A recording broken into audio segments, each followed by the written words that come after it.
নমস্কার বন্ধুরা। গতকাল আমরা মায়াপুরের উদ্দেশ্যে রওনা দিয়েছিলাম। প্রথমে বাসে করে অম্বিকা কানলা স্টেশনে পৌঁছে সেখান থেকে টিকিট কেটে আমরা অপেক্ষা করতে থাকি ট্রেন আসার জন্য।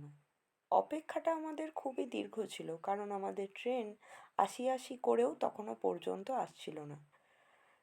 ট্রেন আসার পর মুহূর্তেই আমরা কয়েকটি স্টেশন পার করে গন্তব্যে অর্থাৎ নবদ্বীপ স্টেশনে পৌঁছাই।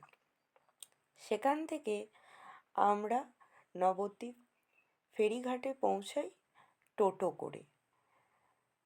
তারপরে সেখান থেকে টিকিট কেটে লঞ্চে উঠে যাত্রা শুরু করি মায়াপুর ঘাটের উদ্দেশ্যে।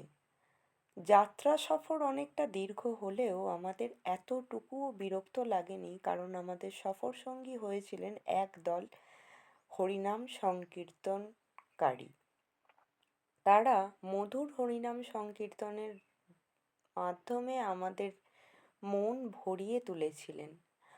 অবশেষে কিছুটা সময় আমি আর আমার এই বোন মিষ্টি মুহূর্ত কাটিয়ে আমরা হাঁটা দিই মায়াপুর ইস্কন মন্দিরের উদ্দেশ্যে মধুর রাধে রাধে ধ্বনির দ্বারা। আপনারা দেখতেই পাচ্ছেন এই যে মন্দিরের চূড়া।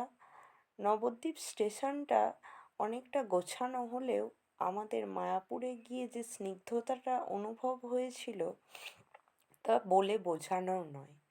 অন্যান্য জায়গাও আমরা এক্সপ্লোর করেছিলাম, সেগুলো হয়তো সবটা আমাদের ক্যামেরাবন্দি করা সম্ভব হয়নি, কারণ সমস্ত জায়গায় বেশিরভাগ ক্ষেত্রেই ক্যামেরা অ্যালাউ ছিল না। তাই কিছু মুহূর্ত ক্যামেরাবন্দি আমরা করতে পারিনি। অবশেষে সমস্ত কিছু করার পরে আমরা রাতের লঞ্চে বাড়ি ফেরার উদ্দেশ্যে রওনা দিই। এখানেও বলার মতো কথা যে যাত্রা খুবই দীর্ঘ মনে হচ্ছিল, কারণ আমরা খুবই ক্লান্ত ছিলাম এবং বাড়ির টান আরও বেশি করে অনুভূত হয় যখন আমাদের শরীর মন ক্লান্ত থাকে। আপাতত এইটুকুই। আবার দেখা হবে নতুন কোনো ভ্লগে। Thanks for watching.